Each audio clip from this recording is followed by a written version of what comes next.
नमस्कार प्यारे विद्यार्थियों, कैसे हैं आप सब।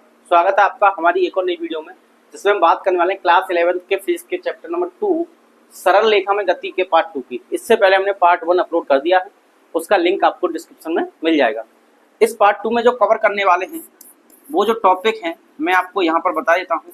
हम इसमें तात्क्षणिक वेग की बात करने वाले हैं। किसकी बात करें? तात्क्षणिक वेग, तात्क्षणिक वेग की बात करने वाले हैं, प्लस त्वरण की बात करने वाले हैं, और साथ में करने वाले हैं PYQs। अब ये PYQs किसके होंगे भाई? ये जेई मेंस के PYQ होंगे, और साथ में शायद एक आध नीट का भी हो सकता है। जेई मेंस का PYQ होगा, जिससे आपको अनुमान लग जाए कि आपके जेई मेंस और नीट के एग्जाम में किस तरीके PYQ पूछे जाते हैं। हर टॉपिक पर साथ के साथ मैं PYQ कराता रहूँगा, ताकि आप क्लास 11th को तो अच्छे से पास कर पाएँ। इन फ्यूचर आप इन एग्जाम को देते हैं तो आपको अभी से ये पता लग जाए कि किस तरीके के क्वेश्चन किस पैटर्न पे पूछे जाते हैं, तो आपकी प्रिपरेशन अच्छी हो जाएगी। तो यहाँ पर तात्क्षणिक वेग और त्वरण की बात करने वाले हैं। तो टॉपिक को शुरुआत करने से पहले आपसे मैं कहना चाहूँगा, अगर वीडियो पसंद आ रही है तो आप अपना कमेंट कर दिया करें और साथ में अपने दोस्तों को शेयर कर दें, ताकि हमें मोटिवेशन मिले और आपके लिए जल्दी से जल्दी वीडियो अपलोड करके दे दिया करें। तो यहाँ पे बात करेंगे तात्क्षणिक वेग की। देखिए तात्क्षणिक वेग क्या होता है। अब तक हमने औसत वेग पढ़ लिया है, औसत चाल पढ़ ली है।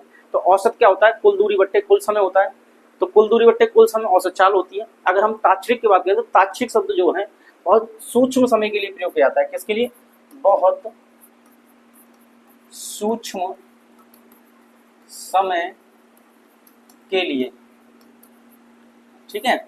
या हम कह सकते हैं किसी वस्तु द्वारा एक विशेष समय में जो विस्थापन होता है या एक निश्चित दिशा में जो दूरी तय की जाती है उसको हम तात्क्षणिक वेग कहते हैं। परिभाषा मैंने आपको पहले ही पार्ट 1 में करा दी थी। यहाँ पर भी आप थोड़ा सा बस इसके बारे में समझिए ताकि हम न्यूमेरिक पर चल सकें। तो तात्क्षणिक वेग क्या होगा? जैसे मैंने मान लिया कि आप बाइक चला रहे हैं और आपके बाइक चलाने में अभी आपने समय देखा कि 10:05 हो रही है। कितनी हुई? 10:05 और 5 सेकंड हो रही है। तो मैं आपसे पूछूं कि 10:05 और 5 सेकंड से लेकर 6वें सेकंड होने में, 5 सेकंड से लेकर 6वां सेकंड होने के बीच में क्या वेग था? तो आप कंफ्यूज होंगे, ये इतना वेग कैसे निकाल सकते हैं जल्दी, और क्या हो सकता है, ये इसकी निकालने की प्रोसेस क्या हो सकती है। तो कौन सा वेग होता है ऐसा? तो ऐसा वेग होता है तात्क्षणिक वेग। और निकालते कैसे हैं अब हम यहाँ पे सीखेंगे। तो कैसे निकालते हैं? देखिए ये बहुत छोटा वेग होता है, वेग को दिखाते हैं V से, और इसको लेंगे वेग क्या होता है? विस्थापन बट्टे समय। क्या होता है? वेग बराबर होता है, इसको मैं वेग लिख दूंगा तो ये हो गया वेग, तो होता है विस्थापन बटे समय। तो विस्थापन बट्टे समय होता है। अगर यहाँ पे विस्थापन को मैं x लिख दूं, क्या लिख दूं? x, चाहे तो s लिख सकते हैं चाहे x लिख सकते हैं। तो समय को हम डेल्टा t लिखेंगे। अब डेल्टा का मतलब क्या है? बहुत छोटा समय है। क्या है ये? यहाँ पे बहुत छोटा समय होता है ये। अब बहुत छोटा समय होता है तो इसको हम ऐसे लिख सकते हैं या करके कि v जो आएगा dx बटे dt हो जाएगा। अगर विस्थापन को s लें, क्या लें? विस्थापन को अगर s से लिखे तब, तो s से लिखेंगे तब इसे ds बटे dt कहेंगे। तो आप यहाँ पे देख सकते हैं ये जो आपको दिखाई दे रहा है d बटे dt, इसको क्या कहते हैं हम? t के सापेक्ष अवकलन कहते हैं। क्या बोलते हैं इसे? इसको कहते हैं हम t के सापेक्ष अवकलन। अगर आपने अवकलन और समाकलन का आपको पता नहीं है कैसे होते हैं तो आप कमेंट कर दिए, उसके लिए वीडियो बना दूंगा। यहाँ तक कि मैं उम्मीद करता हूँ आपको ये आते होंगे, इसलिए हम इस टॉपिक को जल्दी से आगे बढ़ाते हैं। तो v क्या हो जाएगा? dx अपॉन dt हो जाएगा, और यहाँ ds अपॉन dt हो जाएगा। s से विस्थापन देंगे तो ऐसे लिखेंगे, और x से दिखाएंगे तो इसे लिखेंगे। तो d अपॉन dt क्या होता है? ये t के सापेक्ष क्या है? अवकलन है। अगर यहाँ पे d अपॉन dx होता, क्या होता? d अपॉन dx, तो ये क्या हो जाता? x के सापेक्ष हो जाता। किसके सापेक्ष हो जाता? x के सापेक्ष अवकलन हो जाता, x के सापेक्ष अवकलन, ठीक है। तो ये कुछ इस तरीके से होते हैं, 2-3 फॉर्मूले यूज होंगे और आंसर निकालना शुरू कर देंगे क्वेश्चंस के। तो तात्क्षणिक वेग की बात आ गई। अब हम पहले यहाँ पे एक क्वेश्चन कर लेते हैं, उसके बाद थोड़ा सा आगे बढ़ेंगे। ये क्वेश्चन तात्क्षणिक वेग का ही है और साथ में औसत वेग का भी है, क्योंकि इसमें देखिए लास्ट में औसत वेग पूछा गया है। तो पहले हमने औसत वेग का सारा सिस्टम समझ चुके हैं पार्ट 1 में। अब यहाँ पे क्वेश्चन करना बाकी है, तो क्वेश्चन कर लेते हैं। एक्स अक्ष के अनुदिश किसी गतिमान वस्तु की स्थिति निम्नलिखित सूत्र से व्यक्त की जाती है। एक्स का वैल्यू दिया है आपको, एक्स बराबर दिया है a प्लस BT²। यहाँ a की वैल्यू देखिए, a की जो वैल्यू दी है 8.5 मीटर है, और v की जो वैल्यू है यहाँ पे 2.5 है, तो कितना है 2.5 मीटर पर सेकंड स्क्वायर है, ये आप देख सकते हैं। तथा समय t को सेकंड में व्यक्त किया गया है, तो t बराबर 0 सेकंड, ये कितना देखिए t बराबर 0 सेकंड, तो t बराबर 2 सेकंड क्षणों पर वस्तु का वेग क्या होगा, और t बराबर 2 सेकंड तथा t बराबर 4 सेकंड के मध्य के समय अंतराल में वस्तु का औसत वेग क्या होगा। तो चलिए इसे स्टार्ट करते हैं, सॉल्व करते हैं क्या है। देखिए आपको ये समीकरण दिया है, अब हम यहाँ पे x को क्या मान सकते हैं, विस्थापन मान सकते हैं। क्या मान सकते हैं, विस्थापन। तो अगर हम इस विस्थापन का अवकलन कर दे तो हम लिखेंगे t के सापेक्ष अवकलन करने पर, t क्या लिखेंगे, t के सापेक्ष क्या लिख देंगे, अवकलन करने पर। तो t के सापेक्ष अवकलन करने पर क्या होगा, इधर लिख देंगे। देखिए t के सापेक्ष करना तो d/dt इधर लिखेंगे, इधर क्या x आ रहा है x लिख लीजिए, यहाँ पर भी d/dt लिखेंगे, इधर क्या आ रहा है, ये आ रहा है a प्लस बी टी का स्क्वायर। अब इसको हम सॉल्व करेंगे तो इसको हम ऐसे लिखेंगे d/dt और यहाँ पर a लिखेंगे प्लस, यहाँ b कांस्टेंट है बाहर कर देंगे और ये आ जाएगा d/dt और यहाँ पे t का स्क्वायर। ठीक है, इस तरीके से आ जाएगा। और यहाँ पे आप देख सकते हैं ये t के सापेक्ष क्या हो रहा है, अवकलन हो रहा है। तो यहाँ पर आपको मैं थोड़ा सा फॉर्मूला रिवाइज करा दूं, तो यहाँ हो जाएगा d/dt और x की घात अगर n दिया है तो इसको लिखते हैं n इंटू एक्स की घात n-1, सही है। और अगर d/dt लिखा है और यहाँ t साथ में लिखा है तो इसका आंसर 1 आता है। ये इसके फॉर्मूले हैं। और अगर यहाँ पे कोई ऐसा आ जाए कि d/dt आ जाए और यहाँ पे कांस्टेंट आ जाए, क्या आ जाए यहाँ पे, अगर यहाँ पे कांस्टेंट आ जाए, कांस्टेंट का मतलब होता है कोई नंबर आ जाए तो उसका आंसर 0 आएगा। क्या आएगा, 0 आएगा। तो आगे बढ़ते हैं, इसे सॉल्व करते हैं। तो देखिए यहाँ पे t है और यहाँ पे a है और a यहाँ पे नियतांक है। a क्या है, यहाँ पे नियतांक है क्योंकि इसकी वैल्यू दी है 8.5 यानी फिक्स है। तो ये क्या है, एक नियतांक हो जाएगा, नियतांक के लिए इसका वैल्यू 0 हो जाएगा। प्लस b को बाहर रहने देंगे, ये देखिए t की घात 2 है और ये वाला खोलेंगे x की घात n वाला, क्या लाएंगे, x की घात n वाला।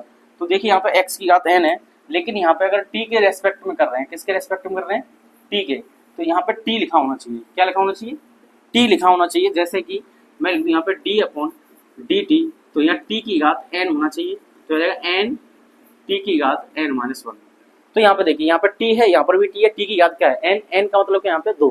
तो 2 को पहले नीचे बुलाएंगे, भाई नीचे आ जा, फिर t लगाएंगे और 1 इसमें से कम कर देंगे। तो ये क्या निकल के आएगा, ये तो 0 है, ये आ गया b और ये 2 था, इस 2 को मैं यहाँ लिखता हूँ और t की घात कितना आ जाएगा, 1 आ जाएगा, तो 2vt आ जाएगा। तो यहाँ पर देखिए ये आ गया dx/dt बराबर आ गया 2vt और ये क्या हो गया, ये बन गया वेग। क्या बन गया, ये वेग। अभी आपको बताया था dx/dt क्या बन जाएगा, वेग बन जाएगा। तो यहाँ पे ये वेग बन चुका है।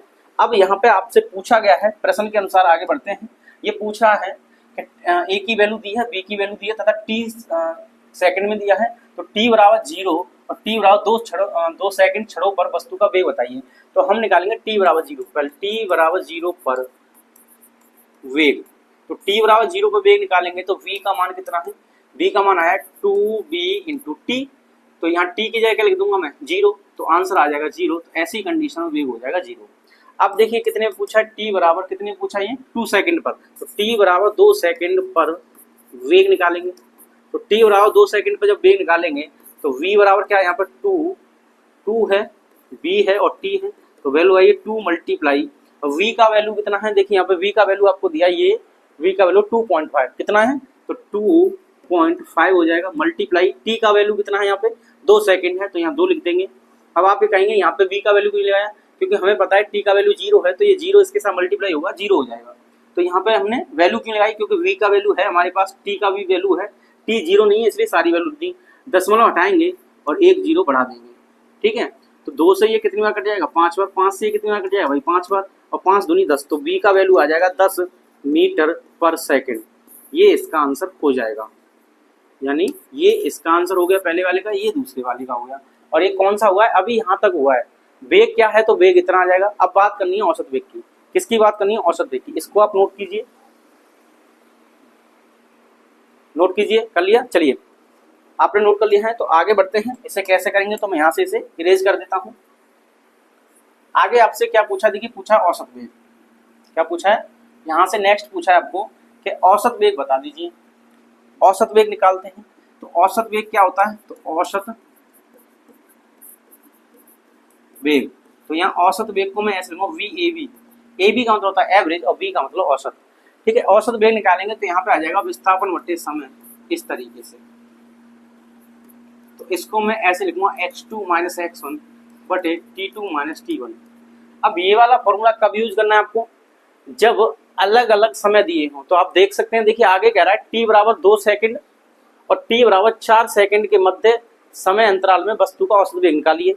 तो हमें ये निकालना है, तो पहले क्या करेंगे, t बराबर, देखिए t2 की वैल्यू, t1 की वैल्यू कितनी है, t1 की वैल्यू हमने मान ली 2 सेकंड है। तो t1 बराबर 2 सेकंड पर x का वैल्यू कितना आएगा, तो ये x1 हो जाएगा। भाई t1 पर निकालेंगे तो x1 आएगा। अब x का वैल्यू कितना है आप देख सकते हैं, a plus B T square है।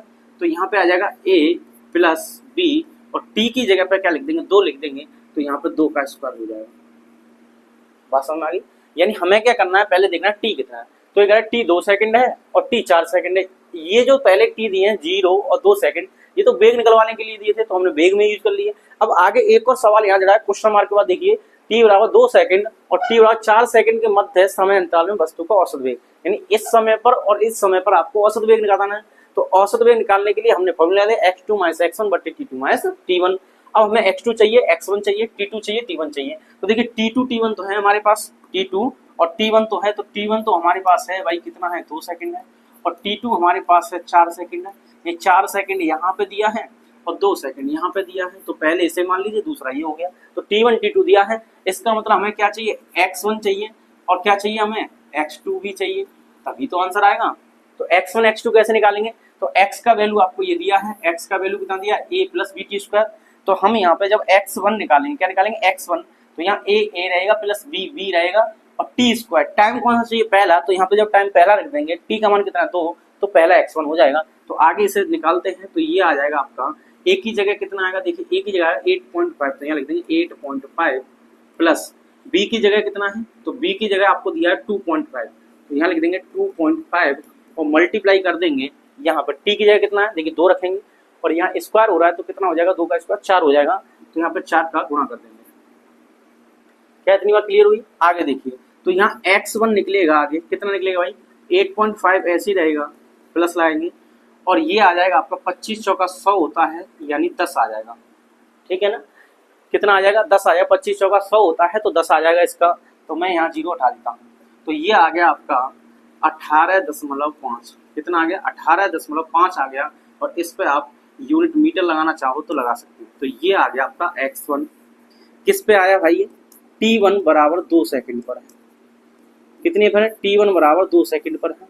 अब ऐसी t2 निकालेंगे, तो हम निकालेंगे t2 बराबर 4 सेकंड पर। t2 बराबर कितना करना है, 4 सेकंड।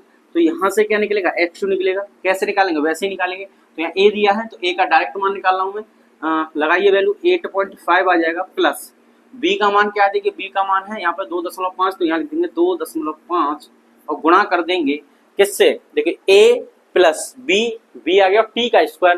तो t का स्क्वायर यहाँ t कितना है, 4 है, तो 4 का स्क्वायर कितना हो जाएगा, यहाँ पे 16 हो जाएगा भाई। सही है ना, 4 का स्क्वायर कितना हो जाएगा, 16 है। तो अब आगे हम इसे सॉल्व करेंगे तो ये आ जाएगा 8.5 प्लस, अब देखिए 16 का इसमें गुणा कर दो, तो 16 पंजे कितने होते हैं, 80 होते हैं। तो 80 का कितना आ जाएगा यहाँ पे 0 और यहाँ से लगेगा 8। तो 16 दूनी 32, 32 और 8 होते हैं 40। तो यहाँ पर 40 यानी 10 यहाँ लगा देंगे तो 40 आ जाएगा। तो हो जाएगा 40 और 8 कितने होते हैं 48। तो x2 जो आ गया आपका 48.5 आ गया। कितना आ गया 48.5। इसको मीटर लिखना चाहें लिख सकते हैं। ये कब है, t2 बराबर 4 सेकंड पर है। अब क्या करना है, अब डायरेक्ट सॉल्यूशन करना है। तो यहाँ से औसत वेग निकालेंगे, तो औसत वेग यानी VAV x2 माइनस x1 बटे t2 माइनस t1। x2 कितना देखिए ये आया है 48.5, तो 48.5 माइनस लगाइए। x1 कितना आया है, x1 आया 18.5, तो 18.5 आया है। अब t2 कितना है, यहाँ पे देखिए t2 है 4 सेकंड और t1 कितना है, यहाँ पे देखिए t1 है 2। तो इसको सॉल्व कर लेंगे, दशमलव से दशमलव मतलब 5 में से 5 हटाएंगे तो कितना आ जाएगा यहाँ पे 0। सही है, दशमलव लगा देंगे। अब यहाँ पे 8 में से 8 गया तो 0 और ये बचेगा आपका 30। ठीक है ना, मतलब सीधा सीधा देखो दशमलव वाले 5 हट जाएंगे। 48 में से 18 तो कितना बचेगा, 30 बचेगा। अब 30 बचा, बट्टे में कितना आ जाएगा, ये आपका 2, तो आंसर आ जाएगा यहाँ पे 15 मीटर पर सेकेंड। तो ये यहाँ पर VAB हो जाएगा। AB का मतलब एवरेज, इसका मतलब है यहाँ पे क्या पूछा था आपका, औसत वेग। तो औसत वेग ये आएगा, ये इसका आंसर हो जाएगा। समझ में आया? नोट कर लीजिएगा, इस तरीके से हम इसे कर सकते हैं। आगे बढ़ते हैं और बात करते हैं त्वरण की। तो त्वरण क्या होता है? देखिए, वेग परिवर्तन की दर को त्वरण कहते हैं, आपने पढ़ा है। वेग परिवर्तन की दर को क्या कहते हैं?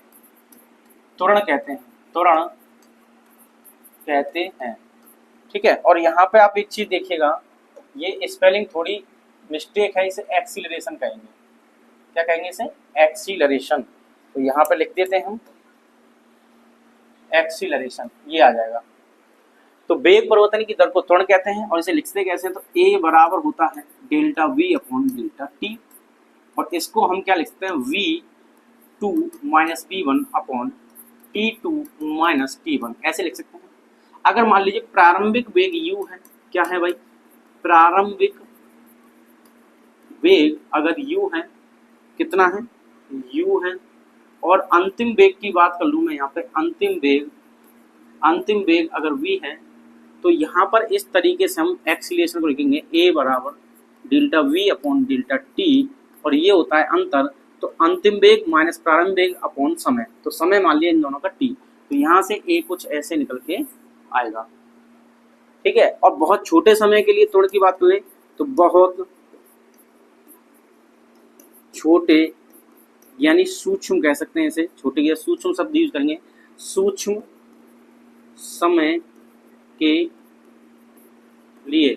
तो मैंने अभी आपको बताया था, समय बहुत छोटा हो जाए तो हम चाहे वो वेग हो चाहे वो त्वरण हो, उसे अवकलन की फॉर्म में लिखते हैं। तो A बराबर हो जाएगा यहाँ पे dV/dt।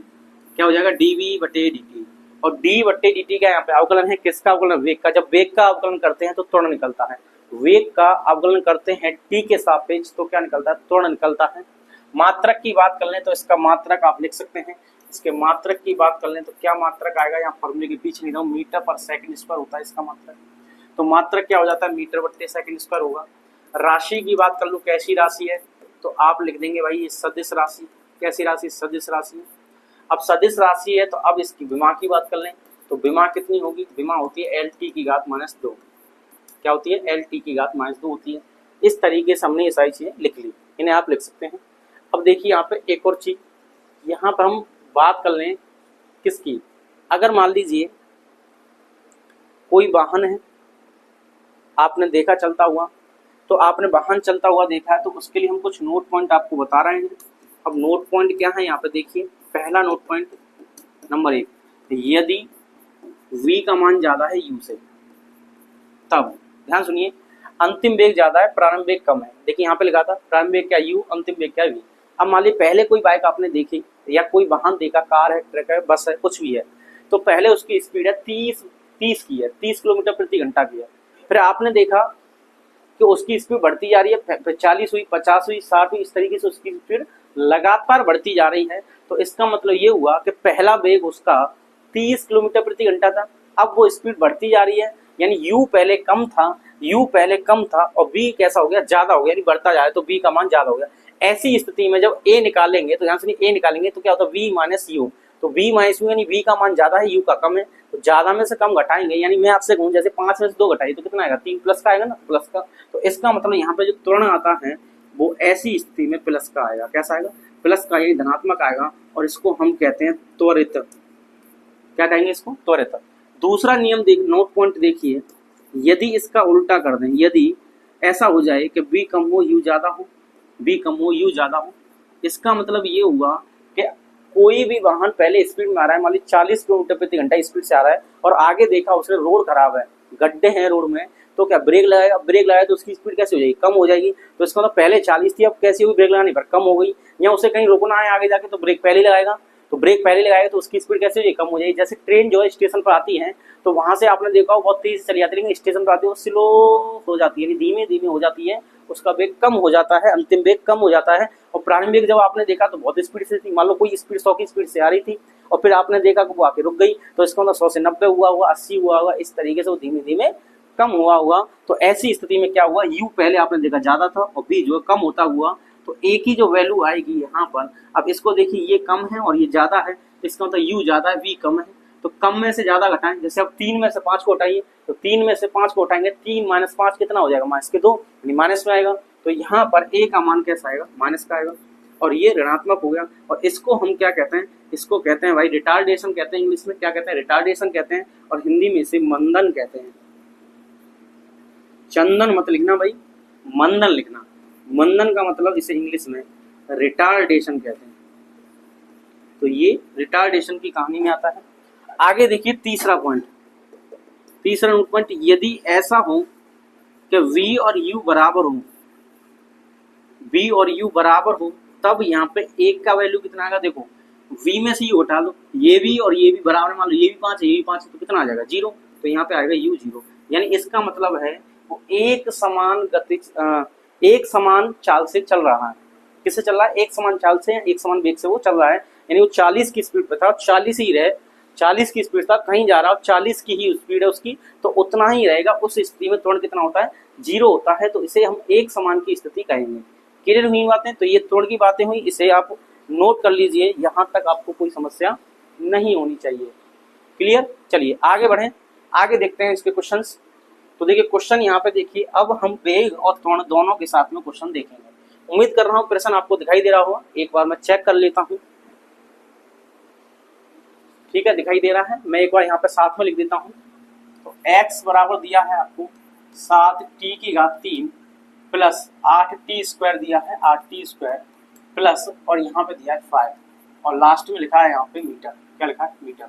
अब आपसे ये पूछा है कि मूल बिंदु के सापेक्ष एक कण की स्थिति निम्नानुसार दी जाती है, तो इस समीकरण के अनुसार दी जाती है 7t² plus 8t² plus, sorry 7t3 है, तो 7t3 प्लस 8t2 प्लस 5, और ये मीटर में दिया है t बराबर 5 सेकंड। ये लिखा है t बराबर 5 सेकंड पर, कितना होता है, t बराबर 5 सेकंड पर कण का वेग त्वरण ज्ञात कीजिए। तो वेग और त्वरण दोनों ज्ञात करने हैं, तो कोई दिक्कत नहीं है, कर लेंगे भाई। x का मान दिया है आपको 7t3 प्लस 8t² प्लस 5। अब मैंने आपको क्या बताया, इसका अवकलन कर दो, तो हम लिखेंगे पहले t के सापेक्ष अवकलन करने पर, t के सापेक्ष क्या कर देंगे, अवकलन करने पर, तो ये क्या आ जाएगा, d/dt लिख देंगे, और ये x यहीं रहेगा, इधर भी लिखेंगे भाई d/dt। अब यहाँ कितने पद हैं, 3, तो तीनों को एक साथ लिख लीजिए पहले, और इनका सबका एक एक करके अवकलन कर दीजिए।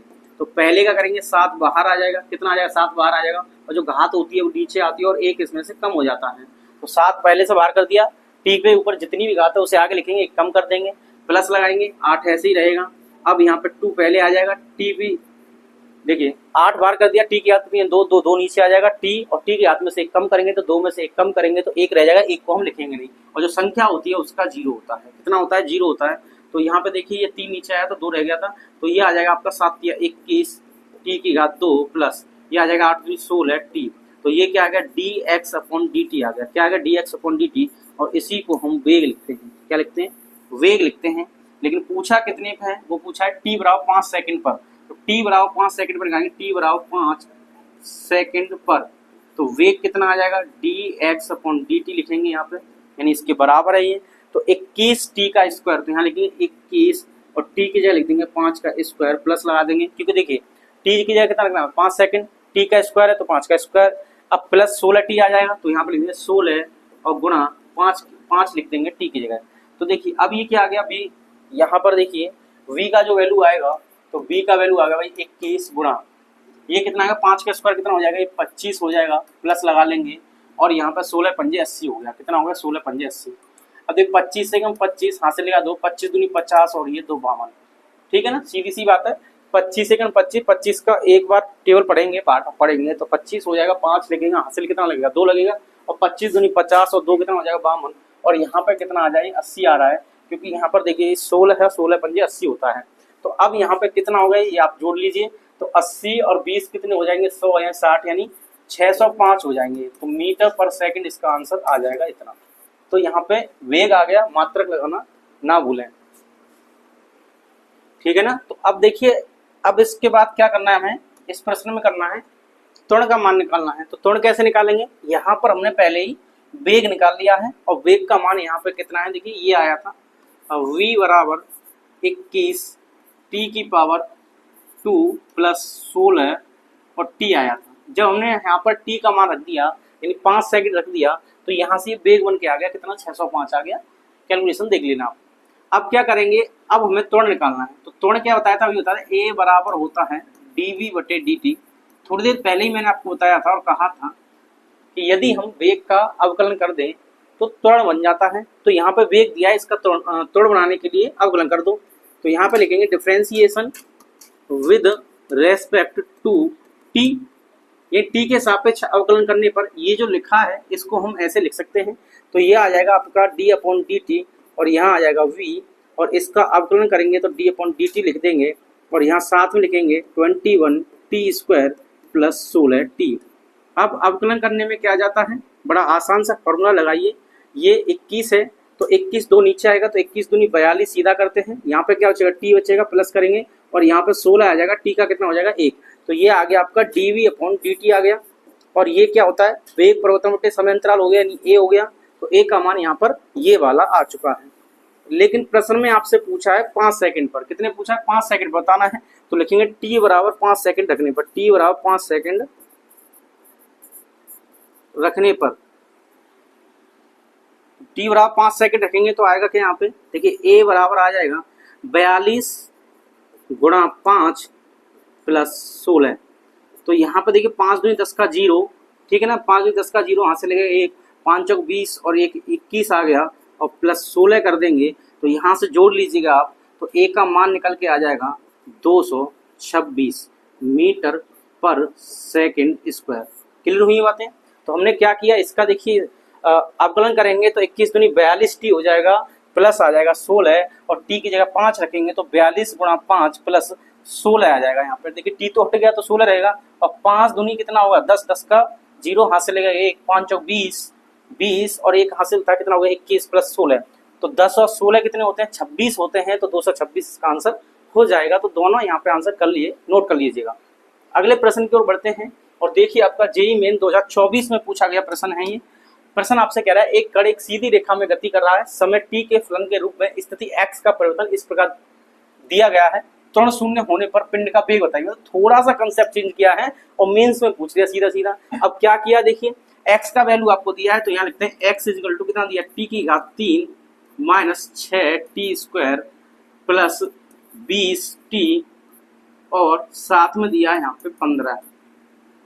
अब पूछा क्या भाई, त्वरण शून्य कर दिया, इसका तो त्वरण तक ले जाना पड़ेगा आपको। और यहाँ पे कह रहा है x इस प्रकार दिखाया गया है। तो चलिए पहले क्या करते हैं, अवकलन करेंगे। तो यहाँ पे लिखता हूँ differentiation with respect to t।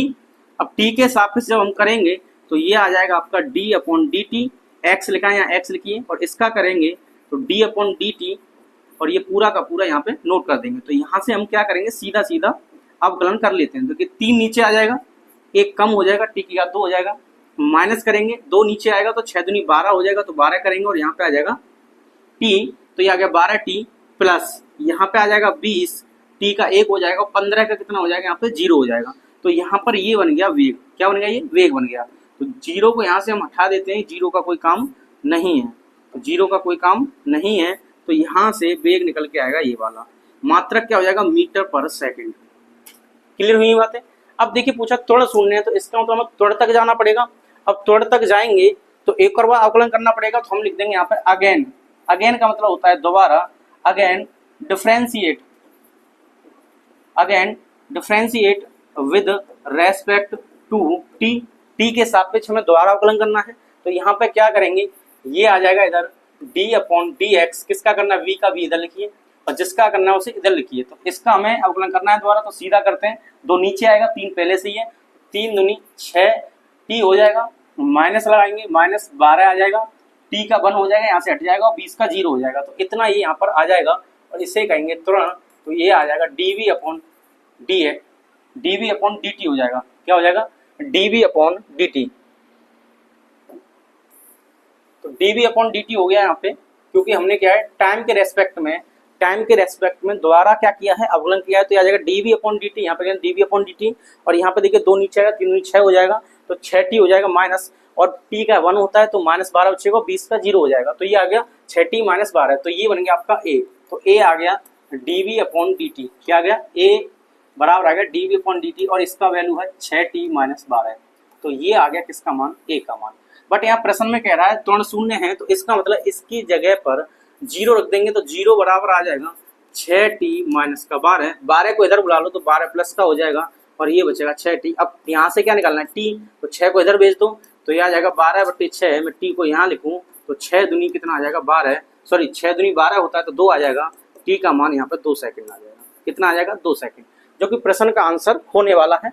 पूछा है देखिए एक कण सीधी रेखा में गति कर रहा है, t समय के फलन को आपको दिया है, त्वरण शून्य होने पर पिंड का वेग पूछा है, तो t का मान 2 आ गया। अब यहाँ पे वेग पूछा है, तो वेग पूछने के लिए बस थोड़ा सा और यहाँ पे वैल्यू लगा देंगे, तो यहाँ पे वैल्यू लगाते हैं भाई, क्या वैल्यू आएंगे, यहाँ वेग का मान इतना है, 2 सेकंड रख दिए, t का मान कितना रखना 2, तो यहाँ पे आगे सॉल्व करूंगा तो ये आ जाएगा, देखिए t की जगह कितना रखूंगा, यहाँ पे 2 रखूंगा, तो 2 का स्क्वायर कितना हो जाएगा 4, और 4 तिया 12, तो पहले यहाँ पे आ जाएगा 12, क्लियर भाई। t की जगह कितना रखेंगे 2, तो 2 का स्क्वायर है यहाँ पे 4, और 4 तिया 12, माइनस लगाएंगे 12, अब t का मान कितना है यहाँ 2, तो 12 दूनी यहाँ पे कितना हो जाएगा 24, तो माइनस का यहाँ पे 24 हो जाएगा, और प्लस का यहाँ पे 20 दिया ही है, क्लियर है। देखिए यहाँ पे t की जगह कितना रखेंगे 2, तो 12 दूनी 24, ये माइनस है तो माइनस का कर दिया, 20 पहले ही लिखा था, और यहाँ पर t का मान 2 रखेंगे तो 4 हो जाएगा, 4 तिया 12 होता है यहाँ पे, तो 12 लिख लिया। अब 20 और 12 कितने हो गए बताइए, ये हो गए 32, और माइनस के कर देंगे यहाँ पे 24, क्लियर हुआ इतना बात। तो यहाँ ने क्या किया, हमने 20 और 12 को जोड़ दिया, प्लस के हैं तो 30 और 2 32 होते हैं, 24 को माइनस कर देंगे तो कितना आ जाएगा 8 आंसर आ जाएगा यहाँ से, तो यहाँ से आंसर निकल जाएगा 8 मीटर पर सेकंड, और ये इस प्रश्न का आंसर हो जाएगा। इसमें ऑप्शन दिए होते हैं, मैंने यहाँ पे लिए नहीं है, तो 8 मीटर पर सेकंड इसका आंसर हो जाएगा। सबसे पहले क्या करेंगे, इसका एक बार अवकलन करेंगे, वेग निकलेगा, एक और बार अवकलन करेंगे त्वरण निकलेगा, त्वरण का मान 0 दिया तो 0 रख देंगे, यहाँ से t का मान आएगा, t का मान फिर से उठा के यहाँ रख देंगे तो वेग निकलाएगा।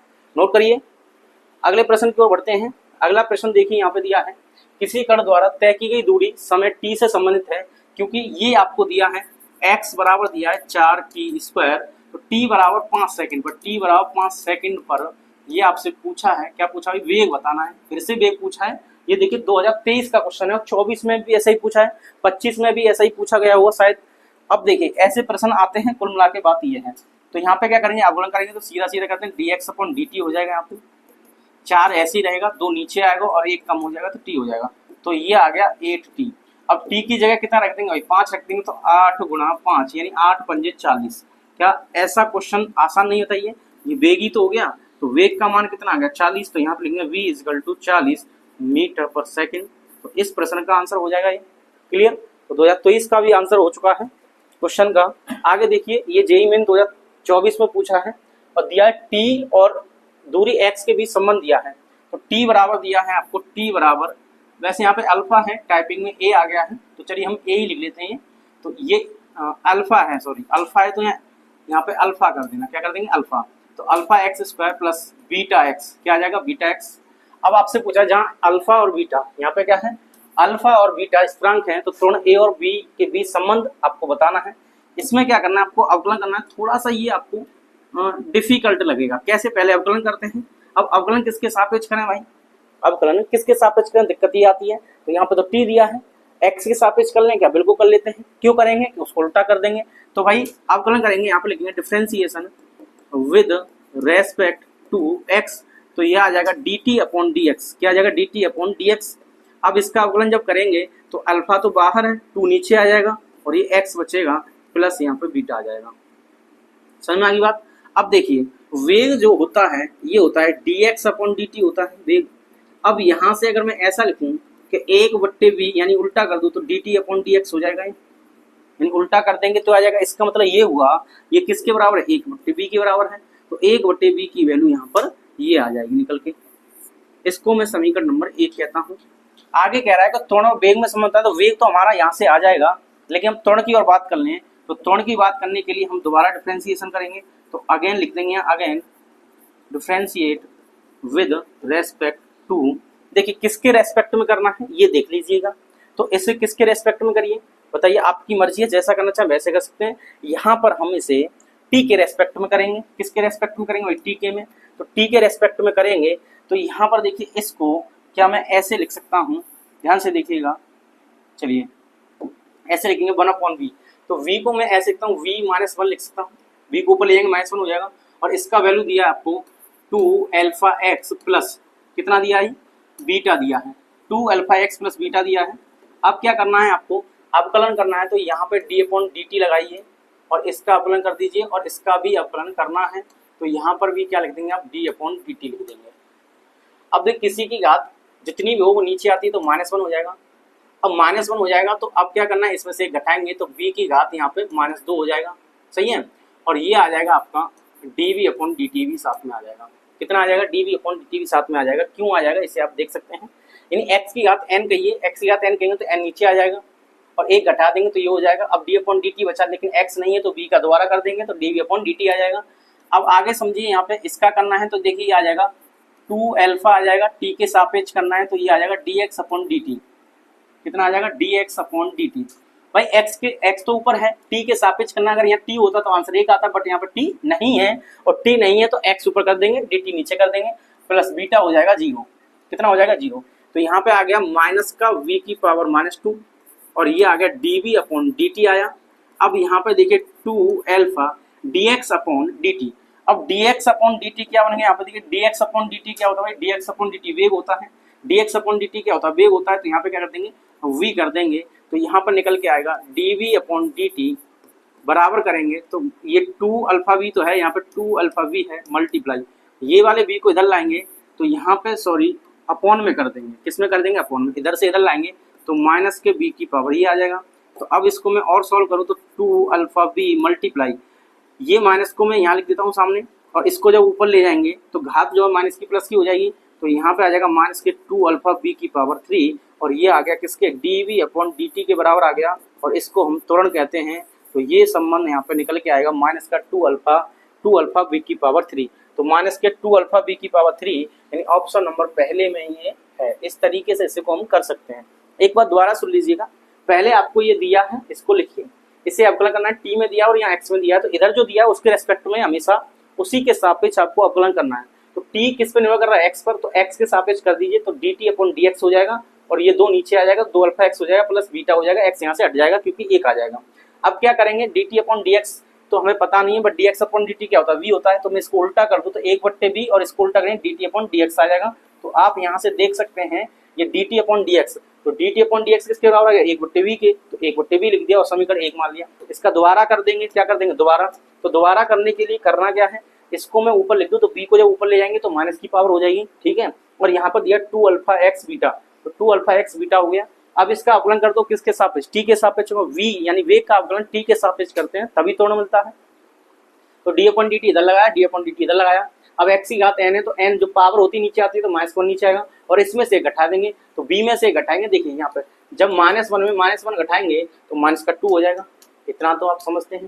तो यहाँ पे कितना है? -2, लेकिन यहाँ पे तो x है नहीं, यहाँ पे t है और यहाँ पे t होना चाहिए जब लगता, लेकिन t नहीं है, तो इसका क्या कर देंगे? दोबारा कर देंगे और दोबारा कर देंगे तो dv/dt आ जाएगा, dv/dt आ जाएगा। आगे लगाएंगे, देखिए 2α ऐसे ही रहेगा। अब x का करना है t के सापेक्ष, तो x करना है t के सापेक्ष, तो ये आ जाएगा dx/dt, यहाँ आ जाएगा प्लस ये t है, यहाँ पे ये बीटा है, बीटा तो क्या है? 0 हो जाएगा, कांस्टेंट है, ये 0 हो गया।